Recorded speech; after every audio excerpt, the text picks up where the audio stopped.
Money FM 89.3, the best of Saturday mornings. Saturday morning sit down. Universal Studios Singapore Halloween Horror Nights featuring the first ever collaboration with horror leader. Man, this is a lot to say. I'm having trouble with this. Blumhouse is from the makers of Megan and the Purge and other sinister characters are now coming to the Halloween event here at Universal Studios. Opened just last night. Joining us in studio to scare us a little bit, hopefully, Markham Gannon, Senior Director of Entertainment at Resorts World.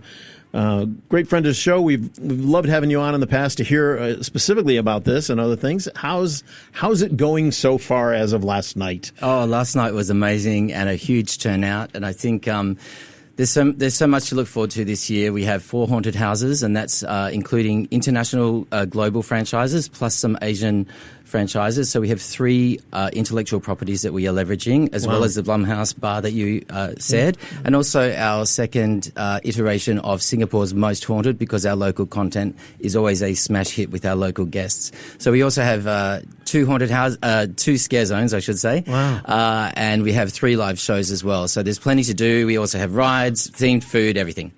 Let's start with Jason Blum, CEO of Blumhouse Productions, one of the most successful directors, producers in recent years. Every film he makes is a smash. Everyone knows his reputation. He has these low-budget films. They always make their budget back tenfold. He's in demand. He's a popular guy. How did you get him involved? Well, we were very lucky, actually. We've been collaborating with NBCU, Universal, and Universal Destinations and Experiences, and we actually adopted a concept that was produced overseas, which is a thematic bar experience, which we've made our own. So you can actually go into what is KT's Grill, it's called the Blumhouse Bar, and you can have thematic photo ops, and you actually step inside different scenes from the Blumhouse franchise. Yeah. And of course, we have spontaneous pop-up entertainment, which of course is synonymous with Halloween Horror Nights. So there's thematic food, drinks, and then you can also see a sort of celebration of the Blumhouse franchise in our projection mapping show, which is a huge spectacle over on the other side of the park. And for those fans, they actually see some scenes from the movie, as well as the way that we've stitched it together to make it very Halloween Horror Night centric. Wow. Now, if somebody has been in the past, and I'm sure a lot of our listeners go every year, how will it physically look different to them this year, or will it? I think, in terms of our haunted house locations, we know where they work best. If you were to walk up the New York Street into the Fairground, this one we've approached in a really different manner. There's really larger than life scenery that is in this twisted carnival setting. We have outrageous clowns that, people are scared of clowns. Right. But what we're doing this year instead is we're sort of injecting these moments of guest interaction where the entire zone will be asked to participate in certain actions and moments. I won't say what they are. And then that is also linked to what is probably the most fast-paced, dynamic, and brilliantly choreographed show that is in New York as well. So it's more interactive in that sense, and the audience will also participate in that show. Yeah. So that's something that's very different. Wonderful. And you've got the Stranger Things involved. Now, your timing is impeccable, isn't it? Because everybody's been waiting for the final season of Stranger Things. I think it drops in November, if I'm not wrong. So what a teaser for the final seasons of Stranger Things coming up on Netflix. How did you pull that off? Well, I mean, this is intentional, and we've been very lucky this year in that this is season 5 of Stranger Things that is launching, and it is the final season. Back in 2018, we actually produced a haunted house for season 1, and these are the highlights of season 2, 3, 4. So you'll go through, Hawkins Lab, the Buyer's House, Darkcourt Mall, and of course the Upside Down will be teeming with characters like the Mind Flayer, which is larger than life, Demodogs, all your favorite characters, and this should be something that is a great teaser before we launch into season 5, and you can watch that on Netflix. So this is our 4th collaboration with Netflix. We're with Markham Gannon is in the studio with us, a Senior Director of Entertainment at Resorts World Sentosa, talking about the annual Halloween Horror Nights. This, as I recall, it's a good 3 or 4 hours to get through everything. Is that kind of the timing of it again this year? Yeah, it is. I mean, and you can sort of There's a range of experiences. Obviously, there's people that get there that just want to run straight to the haunted houses. There's some people that might want to ride the rides first and then maybe approach the haunted houses a bit later, when things have calmed down. You might want to go and see the shows. I know people will be running definitely towards Death Whisperer, which is another haunted house that we have. This is the highlights of season 1 and 2 movies. This is the first Thai movie collaboration that we've ever done, and the third movie is actually launching in October. So and some of those movies are so scary. They're really scary. Oh my God, they do them really well. Yeah, and I think it just lends right into the sensibility of our local and regional guests with the dark magic set in a 1970s Thai village and this black spirit that's haunting this family. Yeah. First, as you said earlier, we love the local ones. We love the Singapore houses. You win an award for best name, by the way. BTO, right? BTO, Built to Order. They've got Build to Horror.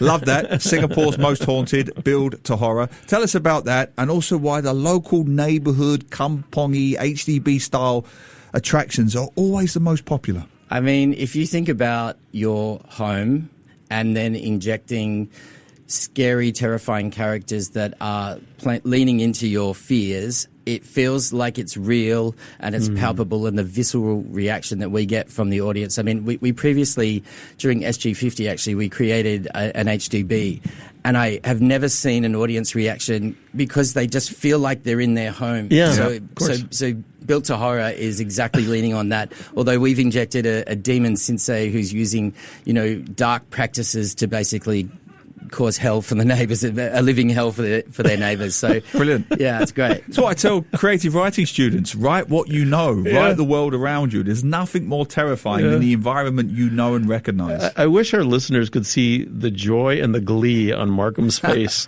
as he's talking about scaring the heck out of people. The terror he's about to inflict. There's a dark side to this guy that I think would be very interesting to explore, but we'll leave that for psychology students at some point. But it really sounds like another fantastic year. And we've said this to you before, but every year you guys come up with just something unbelievably different and interesting and scary, obviously. I know you start planning, if not during the current year, but right after Halloween ends. How long did this take you to bring this all together? I mean, it takes us a year, and as we've heard, I've mentioned 3 of our collaborations, but the 4th one is with Yuan, it's our first literary collaboration. So there's a novel, a Chinese novel. Chinese themes always resonate very well with our audiences, and this experience basically is about a high school student who's in a mental hospital, and he is going between his hallucinations and reality. So it's this warped experience, and in his hallucinations he's being used as living medicine through dark magic. So again, when you're collaborating, there is a long period obviously with contracting and ideating and getting it right to make sure that you're really hitting those marks with the audience and making sure that the fans get, the moments that they're really looking for. I mean, I'll play amateur psychologist now. Do you feel the pressure? Because every year you come in and you've got to top the year before. There must be in the early, as you say, ideation stages, a few sleepless nights. Are we going to get it better? Are we going to get the IP? Are we going to get this? How do you do it? It is, I work with an amazing team. I mean, really, they're the hardest working people I know. But we put 100 ideas on the board, and then we go through and we question ourselves and we ask other people, and we really just try and get down to what is going to hit home with because our audience isn't just one demographic either. We make sure that we're sort of playing to the different sensibilities, the different genres. Not everything needs to be terrifying in order to be part of this experience, because we also want people who don't necessarily like horror to come in and have experiences and soak up the environment and the experience. So it takes a year, and it takes a lot of yes, no. We do rounds and rounds of what we call crits, where we throw things out, we add things, and it never ends until it is built, and then we look at it, and then we change things again. So really, my team have not been sleeping. Wow. Do you change things during the run? I mean, I'm sure that happens too, like it does in any theatrical production. Something worked better than you thought, you amplify, something didn't, you downplay. Does that happen as well? Of course. I mean, I think especially considering the amount of people that go through our experiences, operationally, there's always tweaks. If something is not working, we make adjustments, and it is in that case a never-ending process, and that's just part of creativity. When you go to construct all this, how how much does it impact the normal working of the park? Like, you have to close down certain areas, right, to be able to build all this? We basically, our haunted houses are not in the public spaces, so Right. they start in May. Yeah. We start building in May. But when you talk about like going down New York Street and things like that, I mean, you add elements to that. Yeah, right? that has been coming in for the last few weeks, so that's already in the zone. And we are also running a daytime Halloween experience called Trick or Thrills, which is family friendly. Oh. So what we have to do is once the park finishes, the team run in and they set up in all the spaces that they're not supposed to be during the day because it's too scary. So again, that turnover is huge, and they don't stop.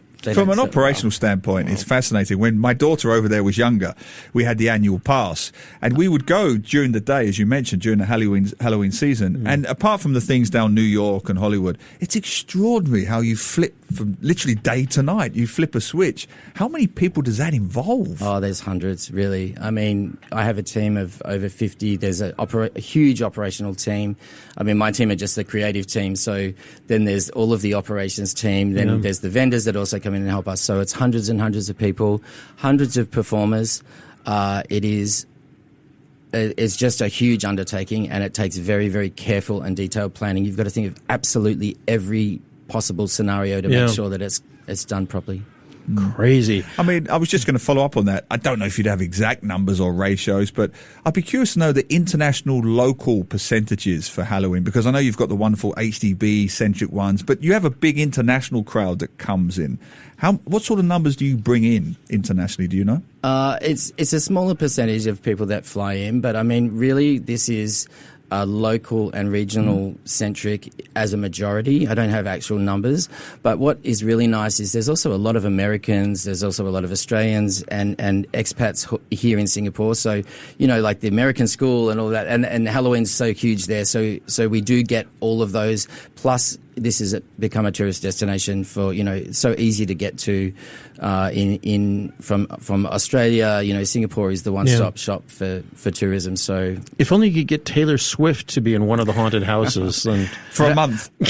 I don't think anyone can afford Taylor Swift in a haunted house. Can afford it for 10 minutes. Yes, I'd take her millions of followers, though, yes. When for this particular event, you do various special events throughout the year, but is this one of the main drawing events, special events that Universal Studios does throughout the year? Yeah, it is. In terms of drawing the biggest number of people over the course of the month. Yeah, it really is. I mean, Halloween Horror Nights is the iconic event that's been built over 13 years. Yeah. I mean, but we do seasonal events for Chinese New Year. Yeah. We usually do a summer event, often tied to a movie. Christmas as well. Christmas is coming up. It's going to be epic in Resorts World Sentosa. I will say, I can't say what, even with a collaboration with Sentosa Development Corporation with Sensoryscape, there is a massive, very exciting project coming. So if you go to Halloween Horror Nights 13, then come back for Christmas, because there's lots to be excited about. Well, you've preempted my question that I always ask you. I try and pump you for further information. But it's been a big year. We went to the Minion Lands, didn't we? We went to the Minion Land opening. That was fabulous. That's been a big hit for you.